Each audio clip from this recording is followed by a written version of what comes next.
सम्मन मामले में दिल्ली के मुख्यमंत्री अरविंद केजरीवाल ने प्रेस कॉन्फ्रेंस कर कहा कि 2 साल में कई बार छापे पड़े, कोई भ्रष्टाचार नहीं हुआ है। ऐसे फर्जी केस में आम आदमी पार्टी के कई नेता जेल में इन्होंने रखे हैं। खुलेआम गुंडागर्दी हो रही है। पूछताछ के बहाने केजरीवाल को बुला लो और गिरफ्तार कर लो ताकि मैं लोकसभा चुनाव प्रचार न कर सकूं। दिल्ली के सीएम ने कहा कि ये सारे नोटिस गैर कानूनी है। क्या मुझे गैर कानूनी सम्मन का उत्तर देना चाहिए?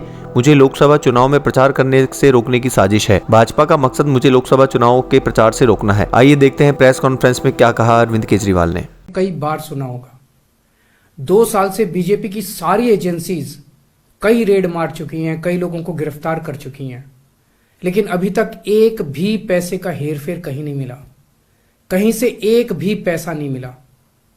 अगर भ्रष्टाचार वाकई हुआ है तो इतने करोड़ों रुपए गए कहां? क्या सारा पैसा हवा में गायब हो गया?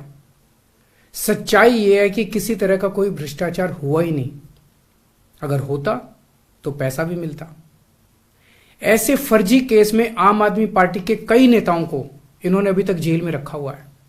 किसी के भी खिलाफ कोई सबूत नहीं है, कुछ साबित नहीं हो रहा, खुलेआम गुंडागर्दी चल रही है। किसी को भी पकड़ के जेल में डाल दो। अब बीजेपी मुझे गिरफ्तार करना चाहती है। मेरी सबसे बड़ी संपत्ति, मेरी सबसे बड़ी ताकत मेरी ईमानदारी है।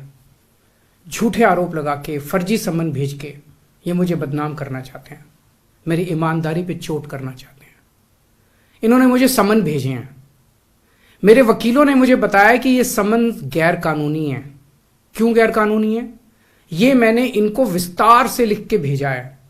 मैंने बताया है कि उनके सम्मन कैसे गैर कानूनी है, लेकिन उन्होंने मेरी एक भी बात का जवाब नहीं दिया। इसका मतलब उनके पास मेरी बातों का जवाब नहीं है। इसका मतलब वे भी मानते हैं कि उनका नोटिस गैर कानूनी है। क्या मुझे एक गैर कानूनी सम्मन का पालन करना चाहिए? अगर कानूनी रूप से सही सम्मन आएगा तो मैं पूरा सहयोग करूंगा।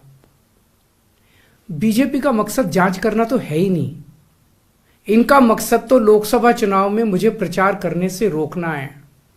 ठीक लोकसभा चुनाव के पहले इन्होंने मुझे सम्मन भेजा है। क्यों? इस जांच को चलते 2 साल हो गए। अभी ठीक लोकसभा चुनाव के पहले मुझे क्यों बुलाया जा रहा है?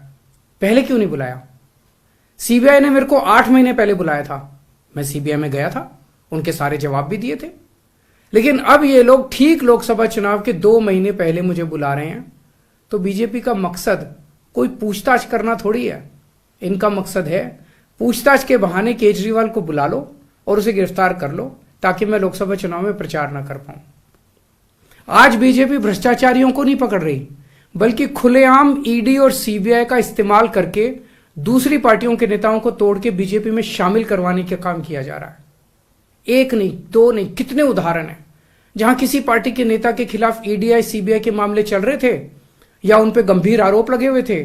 जैसे ही वो नेता बीजेपी में शामिल हुए, उनके सारे पुराने मामले बंद कर दिए गए या ठंडे बस्ते में डाल दिए गए। तो जो इनकी पार्टी ज्वाइन कर लेता है उसके सारे मामले रफा दफा कर दिए जाते हैं। जो इनकी पार्टी में नहीं जाता वो जेल जाता है। आज मनीष सिसोदिया, संजय सिंह और विजय नायर इसलिए जेल में नहीं है कि उन्होंने भ्रष्टाचार किया है, वो इसलिए जेल में है क्योंकि उन्होंने बीजेपी में शामिल होने से इंकार कर दिया है। आज हम बीजेपी का मुकाबला क्यों कर पा रहे हैं? क्योंकि हमने कोई भ्रष्टाचार नहीं किया। अगर हमने जरा सा भी गलत काम किया होता तो दूसरे भ्रष्टाचारी नेताओं की तरह आज भी हम बीजेपी में शामिल हो चुके हैं, तो होते आज तक। इस तरह देश के ईमानदार नेताओं को जेल में डाल के और भ्रष्टाचारियों को अपनी पार्टी में शामिल करवा के ऐसे तो देश आगे नहीं बढ़ सकता। ये क्या चल रहा है? ये जो कुछ भी चल रहा है बहुत खतरनाक है। ये हमारे जनतंत्र के लिए बहुत गलत है। इसे रोकना होगा। मैं हमेशा देश के लिए लड़ा हूं। मेरा तन मन धन देश के लिए है।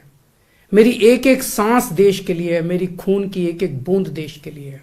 मेरे शरीर का एक एक कतरा देश के लिए समर्पित है। हमें मिलकर देश को बचाना है। मैं पूरी जी जान से इनके खिलाफ लड़ रहा हूं। आपका साथ चाहिए।